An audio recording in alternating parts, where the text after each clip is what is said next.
വിനീത, ഇന്ന് വൈകിട്ട് 6:30 കൂടിയാണ് ഈ സംഭവങ്ങളുടെ തുടക്കം. അതായത് അരുവിക്കരയിലെ ആറ്റിങ്ങൽ മണ്ഡലം ഉൾപ്പെടുന്ന അരുവിക്കരയിലെ വടക്കേമല കോളനിയിലാണ് ബിജു രമേശ് ഉൾപ്പെടെ 2 കാറുകളിലും 2 ബൈക്കുകളിലുമായി 7 അംഗ സംഘം എത്തിയത് എന്നാണ് LDF പ്രവർത്തകർ ആരോപിക്കുന്നത്. വൈകിട്ട് 6:30 കൂടി എത്തി. ബൈക്കിലെത്തിയവർ സൂട്ട്കേസിൽ അടങ്ങിയ പണം കോളനിയിൽ വിതരണം ചെയ്യുന്നത് കണ്ട LDF പ്രവർത്തകർ അത് തടഞ്ഞു എന്ന ഗുരുതരമായ ആരോപണമാണ് LDF ഉന്നയിക്കുന്നത്.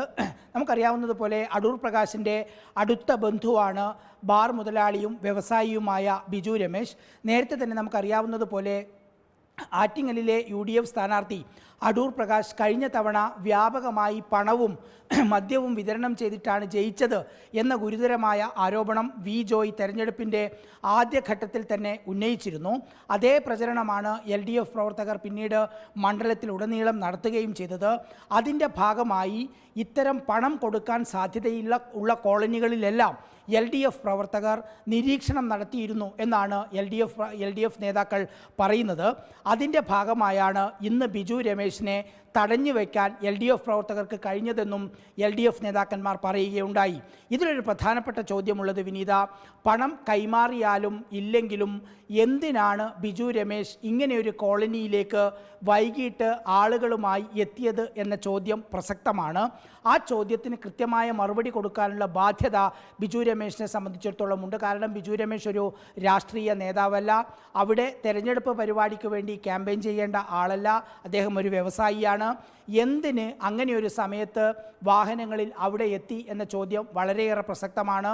ഈ ചോദ്യത്തിൻ്റെ നടുവിലൂടെയാണ് ഗുരുതരമായ ആരോപണം LDF ഉന്നയിക്കുന്നത്. വടക്കേമല കോളനിയിലെ സെറ്റിൽമെൻറ്റ് കോളനിയിലെ കോളനി നിവാസികൾക്ക്, അത് 134ാമത്തെ ബൂത്താണ് ആറ്റിങ്ങൽ മണ്ഡലത്തിലെ, ഈ 134ാം ബൂത്തിൽ എന്തിന് ബിജു രമേശ് എത്തി? അത് പണം കൈമാറാനാണ് എന്ന ഗുരുതരമായ ആരോപണമാണ് ഉയർത്തിയത്. ഇപ്പോൾ ആരോപണം പരാതി ആയിട്ട് തന്നെ വന്നിരിക്കുകയാണ്.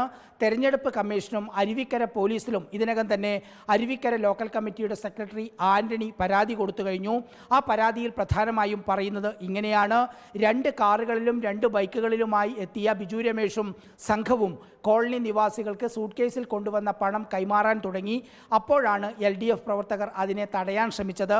അങ്ങനെയാണ് LDF പ്രവർത്തകർ ഇവരെ തടഞ്ഞു വെച്ചതെന്നും ഇതിൽ ശക്തമായ അന്വേഷണം നടത്തണമെന്നും വിതരണം ചെയ്ത പണം കണ്ടെത്തണമെന്നുമാണ് പരാതിയിലെ പ്രധാനപ്പെട്ട ഉള്ളടക്കം.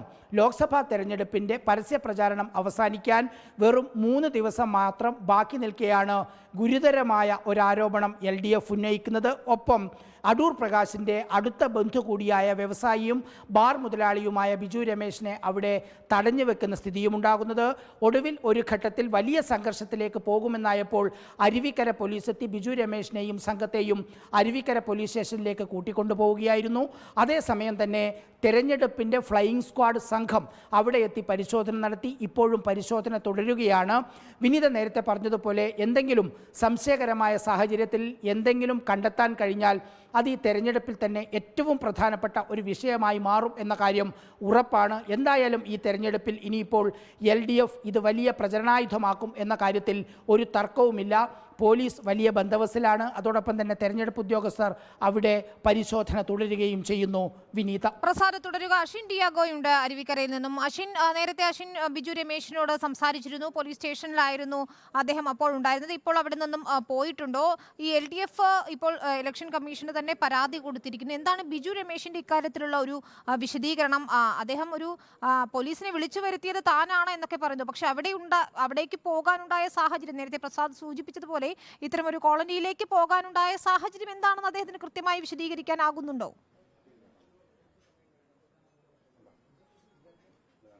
വിനീത, നിലവിൽ ഇപ്പോൾ ഈ വ്യവസായി ബിജു രമേശ് ഇപ്പോഴും അരുവിക്കര പോലീസ് സ്റ്റേഷനിൽ തന്നെ തുടരുകയാണ്. അദ്ദേഹത്തെ കോളനിയിൽ നിന്നും വളരെ പാടുപെട്ടാണ് ഈ കോളനി നിവാസികളിൽ നിന്നും അരുവിക്കര പോലീസ് വകുന്നുമാറ്റി പോലീസ് സ്റ്റേഷനിലേക്ക് എത്തിച്ചിട്ടുള്ളത്. ഏറ്റവും പ്രധാനപ്പെട്ട ചോദ്യം, ഇദ്ദേഹത്തെ പോലെ വ്യവസായിയായ ഒരാൾ എന്തിന് ഈ ഒരു സമയത്ത് ആ കോളനിയിലേക്ക് വന്നു?